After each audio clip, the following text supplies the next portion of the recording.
Os gritos começaram tarde demais. Alguns batiam na madeira da arca com desespero. Outros, de joelhos no barro, imploravam ao céu entre lágrimas. Mas Noé não podia abrir, porque já não era decisão dele. A porta tinha sido fechada por Deus. E se a fé não fosse um refúgio quando tudo está bem, mas uma santa loucura quando ninguém mais acredita? Esta é a história de um homem que trabalhou em silêncio enquanto o mundo zombava, que pregou sem microfones, sem templos, apenas com suas mãos, seu martelo e sua obediência. Durante 120 anos, cada golpe sobre a madeira era um aviso. Cada tábua encaixada na estrutura era uma palavra profética, mas ninguém ouvia. Chuva, diziam. Dilúvio, não seja ridículo, nunca choveu. E, no entanto, choveu. E quando a terra começou a estremecer e os rios transbordaram, já não havia tempo para mudar. Hoje você vai conhecer os detalhes que quase ninguém menciona. Como Noé levantou a arca sem ajuda humana, que materiais usou e qual era seu significado. Porque não havia janelas laterais, porque havia apenas uma porta, e o que tudo isso representa para nós hoje. Porque a arca não foi apenas um refúgio. Foi uma linha invisível entre a fé e o juízo, entre os que confiaram e os que riram. Este conteúdo é gratuito, mas o impacto que pode causar é imenso. Se esta mensagem está tocando seu coração, retribua com um gesto simples. Inscreva-se no canal e ative as notificações. Assim, você nos ajuda a levar este conhecimento bíblico a mais pessoas. Hoje, o som da chuva não é físico, mas o céu continua falando. Você está ouvindo o mundo. Nem sempre foi como o conhecemos. Houve um tempo em que a terra florescia sob a bênção de seu Criador. Os rios cantavam, os campos davam fruto e o homem caminhava em paz com Deus. Mas essa harmonia foi quebrada. O que começou com uma desobediência em um jardim transformou-se em uma epidemia de corrupção sobre toda a terra. Passaram-se gerações. Adão e Eva já não estavam, mas seu legado de pecado havia se multiplicado. A humanidade, que havia sido formada com amor e propósito, agora se revolvia na violência, na cobiça e na idolatria. Gênesis 6 nos revela uma cena aterradora. E viu Deus que a maldade dos homens era muita na terra, e que todo o desígnio dos pensamentos do coração deles era continuamente somente para o mal. Não eram apenas atos, era o coração. Uma geração que não pensava em se arrepender, mas em aperfeiçoar sua rebelião. Homens tomavam para si as mulheres que queriam, sem respeito nem compromisso. As cidades cresciam, mas não em justiça, e sim em perversão. Erigiam-se altares a ídolos, ofereciam-se sacrifícios a espíritos estranhos. A compaixão era considerada fraqueza, e o orgulho, virtude. Mas havia algo ainda mais inquietante. Os filhos de Deus, um termo que tem gerado debate entre estudiosos, viram que as filhas dos homens eram belas e as tomaram. Dessa união, nasceram os Nefilins, gigantes poderosos que encheram a terra de violência. Quem eram esses filhos de Deus? Muitos creem que eram anjos caídos, seres celestiais, que abandonaram seu lugar designado por Deus para se misturarem com a humanidade.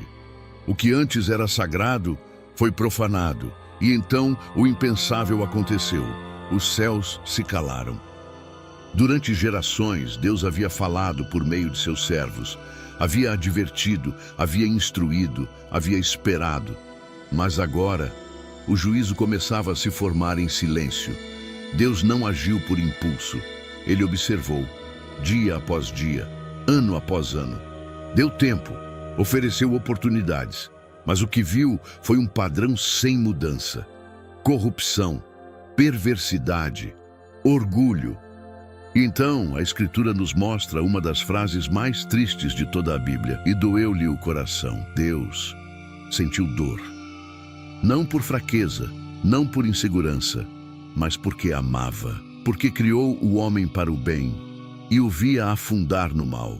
O mundo não precisava apenas de leis, precisava de redenção. Mas antes, viria o juízo. Não seria um castigo cego, não seria uma explosão de ira. Seria uma limpeza, uma purificação, um reinício. Mas mesmo no meio desse plano, Deus não esqueceu seu caráter, misericordioso, paciente, justo. E então, ele procurou entre a multidão, entre cidades cheias de violência, entre vozes cheias de zombaria, e encontrou um só. Noé achou graça aos olhos de Deus. Enquanto os outros construíam impérios de pecado, Noé construía um altar. Enquanto os homens celebravam a si mesmos, Noé caminhava com Deus. Era um homem justo, íntegro entre seus contemporâneos, um raio de luz em meio a uma geração corrompida. Sua vida não era perfeita, mas seu coração era fiel. E foi então que o silêncio se rompeu. Deus falou. Mas não a multidões, não a reis, não a exércitos. Falou a um só homem, a um coração obediente, a uma fé silenciosa. O céu, que por tanto tempo havia guardado silêncio, agora sussurrava um plano estranho, incompreensível, absurdo para a lógica humana. Constrói uma arca, um barco, em terra firme, um refúgio onde não há tempestade, uma porta, em uma geração que não quer entrar.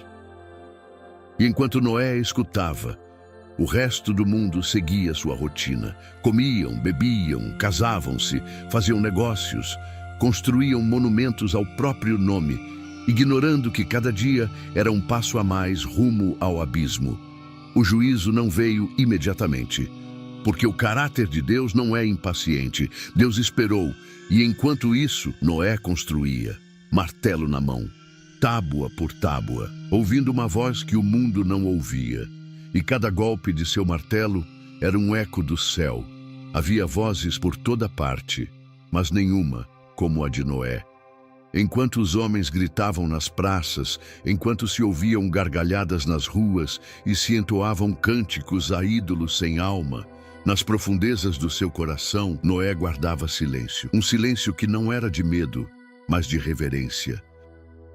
Um silêncio que escutava o que ninguém mais queria ouvir: a voz de Deus. A Bíblia diz que Noé era varão justo, perfeito em suas gerações. Com Deus andou Noé. O que isso significa? Numa época em que todos os outros haviam se entregado à corrupção. Significa que enquanto os outros escolhiam a conveniência, ele escolhia a obediência. Enquanto a maioria se rendia à pressão social, ele permanecia firme. Enquanto outros ajustavam sua fé para se encaixar num mundo em decadência, Noé vivia como se já estivesse em outro reino, e isso tinha um preço. Imagine-o caminhando por sua cidade. Uma cidade barulhenta, arrogante, devota de prazeres passageiros, e sentindo o peso de ser o único que ainda acreditava, o único que ainda esperava, o único que ainda resistia a dobrar seus joelhos diante dos deuses falsos do momento. As crianças o apontavam, os anciãos o evitavam, os sábios zombavam. Lá vai o lunático, diziam, o homem do martelo, o que fala com o Deus invisível. Mas Noé não respondia com gritos, não precisava de cartazes nem de debates públicos. Sua vida era seu sermão. Sua maneira de caminhar, sua maneira de olhar, a forma como tratava sua esposa, seus filhos, os animais. Tudo nele era um testemunho vivo de que ainda havia luz em meio a tanta escuridão. E foi a esse homem, a esse coração solitário, que Deus se aproximou. Mas o chamado não veio envolto em glória. Não houve trovões, nem anjos cantando, nem uma voz que fizesse a terra tremer. Não, foi mais íntimo, mais humano, uma conversa sagrada entre o Criador e seu amigo fiel. Noé, o fim de toda a carne veio diante de mim. Imagine ouvir essas palavras. Imagine saber que cada rosto que vê, cada vizinho, cada comerciante, cada criança brincando na rua, está marcado para o juízo. Imagine carregar essa verdade, enquanto todos riem ao seu redor. Mas junto ao anúncio, veio a missão. Faz para ti uma arca de madeira de gofer. Uma arca. não para fugir, mas para preservar, não como castigo, mas como oportunidade. Uma estrutura imensa que exigiria anos de esforço, paciência, suor e fé. Fé para construir algo que nunca havia sido feito, para enfrentar algo que nunca havia sido visto, porque até aquele momento nunca havia chovido. Noé não tinha registros históricos. Não havia visto tempestades, nem dilúvios, nem desastres naturais desse tipo. Ele só tinha a voz de Deus. E isso bastava. Mas obedecer não era fácil. A construção da arca não foi apenas um projeto, foi uma batalha diária. Contra a lógica, contra a crítica, contra o cansaço. A cada dia ele devia se levantar, pegar suas ferramentas e trabalhar enquanto os outros viviam como se nada estivesse para acontecer. E enquanto martelava, também pregava. Porque Noé não era apenas um carpinteiro divino. A segunda carta de Pedro o chama de pregoeiro da justiça. Cada tábua que colocava, cada instrução que seguia, cada conversa que tinha era um convite. O juízo vem. Há uma porta, há uma saída. Mas as risadas eram mais fortes que sua advertência. Dilúvio? Diziam entre gargalhadas. Um mar no céu? Que tipo de conto você está contando aos seus filhos, Noé? E, no entanto, ele continuava. Martelada após martelada, ano após ano. Enquanto seus filhos cresciam, enquanto seus cabelos embranqueciam. Enquanto o mundo seguia girando como se tivesse todo o tempo do mundo. Mas Deus não havia se esquecido. Ele via cada prego, ouvia cada oração, contava cada lágrima derramada em segredo. E enquanto o mundo ignorava, Deus preparava, não só a arca, mas os corações daqueles que seriam salvos. Porque a fé de Noé não era passiva, era ativa, concreta, tangível. Ele não apenas cria, ele obedecia, não por medo das consequências, mas por amor àquele que lhe falou.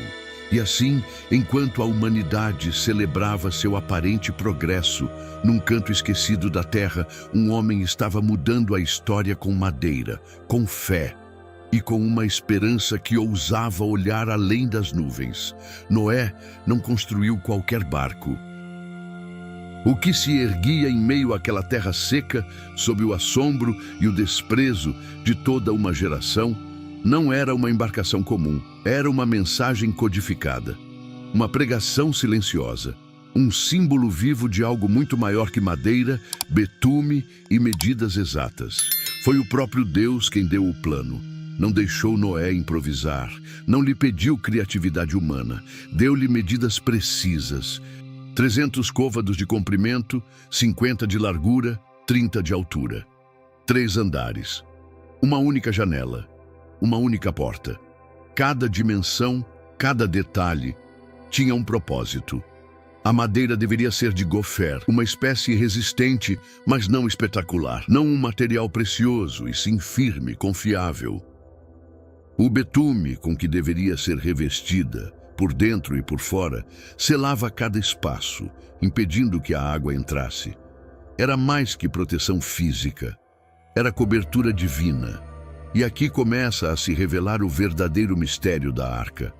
Não era apenas uma estrutura para escapar. Era um reflexo de Cristo. Sim, a arca representava Jesus muito antes de seu nome ser revelado. A Bíblia diz que havia apenas uma porta, não duas, nem várias, só uma.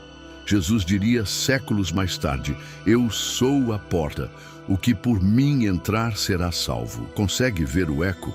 Havia apenas uma maneira de entrar na arca, apenas um design aprovado por Deus, apenas um tempo determinado, e somente aqueles que creram entraram.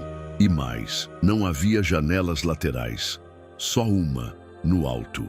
Noé e sua família não podiam olhar para fora, não podiam se distrair com o que deixavam para trás. Seu olhar deveria estar dirigido para cima, para Deus. A arca não era apenas um refúgio, era uma escola de fé. Enquanto a estrutura se erguia, o povo seguia com sua vida. Casavam-se, construíam, faziam negócios. Ninguém queria saber de um juízo iminente. Ninguém queria ouvir falar de arrependimento. E, no entanto, ali estava, a cada dia mais visível, cada vez maior, um aviso de madeira, um sermão que não gritava, mas não podia ser ignorado. As crianças zombavam, os comerciantes usavam como ponto de referência: nos encontramos perto do barco do louco. Os sábios davam explicações científicas sobre por que um dilúvio global era impossível. Mas nenhum podia negar sua existência. Estava ali, no meio deles, e não o entendiam, porque assim também é hoje. Cristo está diante do mundo, visível, presente, revelado em sua palavra, em seu espírito, em seu sacrifício, mas a maioria não o reconhece, não o entende, ou simplesmente o ignora. E cada tábua colocada naquela arca era como uma profecia talhada com mãos humanas. Quando Noé selava uma união com betume, estava selando uma verdade eterna. O juízo viria, mas Deus havia providenciado uma saída. O fascinante é que não há nenhum prego metálico registrado. Tudo era encaixado, selado, reforçado, sem estrutura moderna. Como? Pela direção de Deus, porque onde há fé e obediência, não falta sabedoria divina. O mundo ria, mas a justiça estava em construção. O que você está vendo tem poder para transformar vidas. E você pode fazer parte disso. Clique em gostei neste vídeo, inscreva-se no canal e compartilhe com alguém. Cada gesto simples ajuda a espalhar esta verdade a quem mais precisa. 120 anos. Não foram semanas, não foram meses. Foram mais de 1.400 amanheceres e mais de 1.400 noites em que Noé se levantou com o mesmo propósito: construir e pregar. Sim, porque Noé não era apenas um construtor obediente, era um pregoeiro da justiça. Enquanto suas mãos trabalhavam a madeira, sua boca falava com vizinhos, com comerciantes, com desconhecidos que passavam para observar a estrutura colossal que se erguia no meio do campo. Cada conversa era uma oportunidade, mas o mundo não estava interessado. As pessoas escutavam, mas não ouviam, viam, mas não entendiam. Seu coração estava tão endurecido pelo pecado, pela rotina, pela arrogância de sua própria inteligência, que a voz do céu lhes parecia loucura. Um dilúvio? Água caindo do céu? Nunca aconteceu, diziam com sarcasmo. Por que deveríamos acreditar nisso agora? E cada martelada de Noé soava como um sino profético, marcando a passagem do tempo. Tic-tac, tic-tac. Cada tábua colocada era uma folha do calendário divino caindo, aproximando o dia que mudaria tudo. Mas eles não sabiam. Ou melhor dizendo, não queriam saber. Porque no fundo, sabiam que se o que Noé dizia fosse verdade, teriam que mudar. E mudar requer humildade, requer reconhecer que não somos o centro, que não somos eternos, que há um Deus e que Ele vai julgar. Por isso, preferiam zombar. Olhem, lá vai o louco do barco de novo, ririam os jovens. Que se apresse com sua arca, que a chuva está para cair. Brincavam os anciãos, enquanto o céu seguia claro, brilhante, silencioso. E, no entanto, Deus não se apressou, esperou, porque sua misericórdia não se fecha com facilidade. Ele não queria destruir, queria salvar, mas não podia ignorar a maldade, não podia ignorar a dor que os homens causavam uns aos outros. A terra estava contaminada, não só fisicamente, mas espiritualmente. Havia gritos de injustiça, de sangue, de impiedade, e mesmo assim ele esperou. Noé continuava construindo, dia após dia, ano após ano, sob o sol abrasador, sob a indiferença de todos. Em seu coração, certamente houve dias de cansaço, de dúvidas, de lágrimas, dias em que olhava para sua esposa, para seus filhos, e pensava: vale a pena? Mas então olhava para o céu e lembrava da voz. E isso bastava. porque não se tratava de convencer o mundo, mas de obedecer àquele que o criou, e o tempo continuava passando. A arca crescia, e o aviso também, porque a arca, mais que um refúgio físico, era uma mensagem visual que gritava aos olhos de todos: o juízo vem, prepare-se, há uma saída, mas a porta não estará aberta para sempre. Essa era a tensão invisível que percorria o ambiente, embora as pessoas fingissem que não a sentiam. Sabiam que Noé não era um homem comum, sabiam que algo em sua presença incomodava.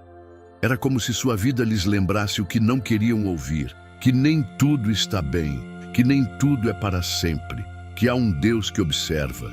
Mas em vez de se renderem, se endureceram ainda mais, assim como hoje. Hoje também há um aviso, não de madeira, mas de palavra, não de betume, mas de verdade revelada. Mas o mundo continua igual, rindo, negando, distraindo-se com prazeres que não saciam, chamando de fanático aquele que se atreve a viver pela fé. Os dias finais se aproximavam, e o som do martelo era cada vez mais profético. A misericórdia ainda estava estendida, mas o relógio do céu seguia correndo. O dia chegou, mas ninguém o esperava. Não houve sinais no céu que avisassem com fogo. Não houve tremores que fizessem a terra tremer antes do juízo. Aquele dia começou como qualquer outro, com risos, com negócios, com planos humanos cheios de arrogância e vazio espiritual. E, no entanto, nos céus, algo já havia sido decidido. Noé e sua família terminaram a arca. A última tábua foi colocada. O betume selou a última união. Os compartimentos estavam prontos, os mantimentos armazenados, o refúgio estava completo. E então aconteceu o impossível. Animais de toda espécie começaram a chegar, não guiados por homens, mas pelo sopro do Criador. Casais de cada espécie, marchando com ordem sobrenatural, como se obedecessem a um chamado que a humanidade não podia ouvir. Os que estavam perto viram isso e zombaram ainda mais. "Olhem só isso", diziam entre risos. "A arca do circo está aberta." Até os animais acreditam nesse louco, mas Noé não respondeu. Porque seus olhos já não estavam nos homens. Estavam fixos naquele que lhe havia falado desde o princípio. Ele e sua família, 8 pessoas ao todo, entraram na arca. E uma vez lá dentro, algo ainda mais extraordinário aconteceu. E o Senhor fechou a porta. Gênesis 7:16. Não foi Noé, não foi um mecanismo humano, foi Deus quem fechou a única porta. E com esse gesto, o tempo da misericórdia terminou. Lá fora ninguém compreendia. O sol brilhava. O céu ainda era azul. Os pássaros cantavam como todos os dias. Parecia absurdo pensar que algo iria mudar. Mas dentro da arca, o silêncio era diferente.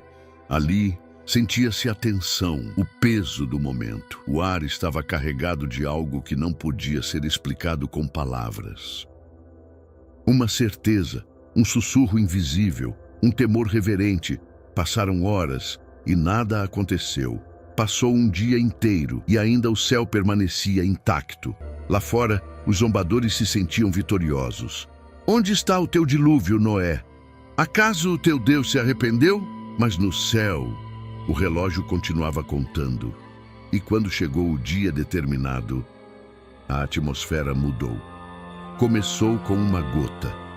Uma só, quase imperceptível. Caiu sobre a terra seca e evaporou. Depois outra, e mais uma, até que o céu deixou de se conter. As fontes do grande abismo se romperam, as comportas celestiais se abriram. E o que nunca havia acontecido desde a criação começou a se manifestar com fúria implacável. A chuva caiu, não como garoa, mas como um dilúvio incontrolável. Goteiras que viraram rios.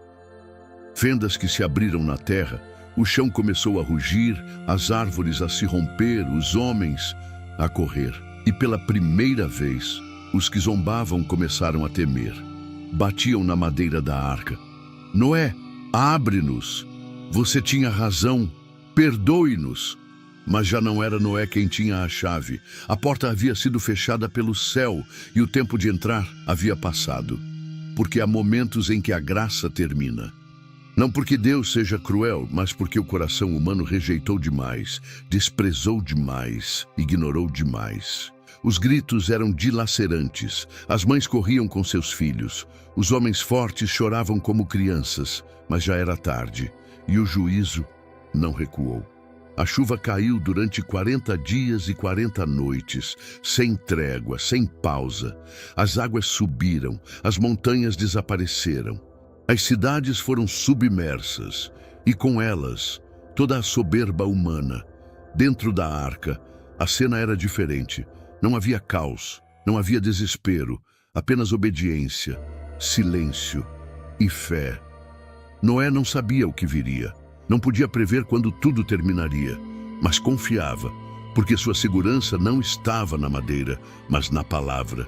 E enquanto o mundo lá fora se desfazia, a fé dentro se fortalecia. A porta estava fechada, o juízo havia começado, mas a fé apenas estava sendo provada, porque estar dentro da arca não significava ver imediatamente a salvação. Significava esperar, significava confiar, mesmo quando o céu não falava.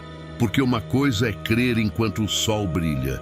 Outra bem diferente é confiar quando tudo lá fora desmorona e Deus guarda silêncio. Os primeiros dias dentro da arca foram dias de estremecimento. Não pelo temor da estrutura, que havia sido desenhada pelo próprio Criador, mas pelos sons do lado de fora. Gritos abafados pela chuva, batidas desesperadas na madeira, o eco de uma humanidade que só buscou a Deus quando já não havia tempo. Mas lá dentro, Noé orava, não com palavras eloquentes, mas com suspiros, com lágrimas. Com a calma silenciosa de quem decidiu crer, mesmo sem entender tudo. A chuva batia no teto com força. A arca se sacudia a cada onda, a escuridão envolvia tudo, não havia mais janelas que uma, no alto, e essa foi sua única direção, olhar para cima. Dia após dia, e não cessava. 40 dias e 40 noites sem um sinal do fim, sem uma promessa de quando voltaria a calma, sem voz do céu. Apenas a lembrança firme do que Deus havia dito. E a certeza de que Ele não mente. Assim é a verdadeira fé. Não é um sentimento, não é uma emoção que flutua com o clima. É uma decisão enraizada na confiança absoluta de que o mesmo Deus que falou no início te sustentará até o fim. Enquanto as águas cobriam montanhas, enquanto a terra desaparecia sob o juízo divino, dentro da arca reinava algo mais forte que o medo. A obediência. Os animais estavam tranquilos. As famílias, embora em silêncio, sabiam que estavam onde deviam estar. Cada espaço havia sido previsto, cada necessidade coberta. Porque Deus não apenas ordenou que entrassem, também preparou tudo o que era necessário para resistir. E assim, quando o juízo terminou de cair, as águas permaneceram. Semanas se passaram, e o silêncio lá fora era absoluto. Já não havia gritos, já não havia movimento, apenas um mar imenso, cobrindo toda a terra. Mas Deus seguia ali, mesmo sem falar, mesmo sem se manifestar, mesmo sem dar novas instruções. Ele estava presente em cada madeira que flutuava, em cada vida preservada, em cada suspiro de fé que Noé e sua família ofereciam desde a escuridão da arca. Porque a fé não exige explicações, apenas requer confiança. E um dia, o vento começou a soprar diferente. As águas começaram a descer, lentamente, sem milagres barulhentos, sem anjos anunciando. Apenas um processo invisível, mas orquestrado do alto. A arca pousou sobre os montes de Ararat, mas ainda não saíram, porque embora a impaciência humana empurre, a obediência espera. Noé enviou corvos, depois uma pomba. Observou, esperou sinais, mas não se moveu até que o céu voltasse a falar. E quando finalmente a voz do Criador ressoou novamente, Sai da arca tu, contigo tua mulher, teus filhos e as mulheres de teus filhos. Então, e só então, saíram. Não correram para reivindicar território. Não se apressaram para construir casas. A primeira coisa que Noé fez foi construir um altar. Porque antes de levantar uma cidade, levanta-se uma adoração. Antes de estabelecer um lar, estabelece-se a honra a Deus. E esse gesto foi o aroma que agradou ao céu. O solo ainda estava úmido. O ar tinha aquele aroma que só fica depois da tempestade. Os céus, agora desobstruídos, pareciam respirar junto com a terra, como se toda a criação tivesse passado por um juízo e finalmente despertasse para um novo começo. Noé desceu da arca com passos lentos, não porque duvidasse, mas porque entendia a gravidade do momento. Diante dele não havia cidades, não havia ruído, não havia civilização, apenas terra. Terra lavada pelo juízo, terra nua, terra que teria que voltar a ser semeada não apenas com frutos, mas com justiça. A humanidade havia sido reduzida a 8 pessoas, apenas 8. De milhares, de milhões, apenas eles haviam sido preservados. E essa preservação não era apenas um presente, era uma responsabilidade. Noé não começou construindo casas, não buscou abrigo imediato, não organizou a terra para se alimentar. Seu primeiro ato foi levantar um altar. Pegou pedras, arrumou-as com reverência, preparou a lenha, pegou animais limpos, segundo a instrução divina, e os ofereceu como sacrifício, não como pagamento, mas como adoração. O juízo havia passado, mas a gratidão apenas começava. E então Deus falou, mas desta vez não com advertência, mas com promessa. Nunca mais amaldiçoarei a terra por causa do homem, ainda que a intenção do coração humano seja má desde a juventude. Nunca mais destruirei todo ser vivente como o fiz. E para selar essa promessa, Deus colocou um sinal, um arco nas nuvens, um arco sem corda, sem flechas, um símbolo de paz, o arco-íris. Pela primeira vez na história, as cores atravessaram o céu não como espetáculo natural, mas como pacto eterno. Este é o sinal da aliança que estabeleço entre mim e vós e todo ser vivente. Estará nas nuvens, e quando eu o vir, lembrar-me-ei da minha promessa. Esse arco não era para Noé, não era apenas para seus filhos, era para todos, para você, para mim, para cada geração que viria. Um lembrete, não apenas do juízo, mas da graça. Porque o mais assombroso dessa história não é que Deus tenha destruído os ímpios. O que realmente impressiona é que Ele tenha decidido recomeçar conosco. E a lição permanece até hoje. Deus não se arrependeu de amar o homem, apesar do pecado, apesar da rebelião, apesar de tudo o que destruímos, negamos, contaminamos, Ele escolheu redimir. Mas essa redenção agora não é feita de madeira e betume. Agora tem um nome: Jesus Cristo. Ele é a nova arca. Ele é a única porta. Ele é o refúgio em meio ao juízo. E hoje, essa arca ainda está aberta, mas por pouco tempo, porque como nos dias de Noé, a humanidade zomba, a ciência se orgulha, as multidões continuam comprando, casando, viajando, planejando, como se o tempo não estivesse se esgotando. E, no entanto, o céu já falou, o relógio profético não parou. Cada evento, cada sinal, cada abalo global é um eco da mesma mensagem que Noé pregava com martelo na mão. Arrependam-se, voltem-se para Deus, antes que a porta se feche. E tal como aconteceu então, a maioria ignora. Vivemos numa geração que celebra o pecado e zomba da santidade, que legaliza o imoral e cancela o eterno. Uma geração que se acha mais sábia que seu Criador e mais justa que sua justiça. Mas Deus não muda. Sua misericórdia ainda está estendida.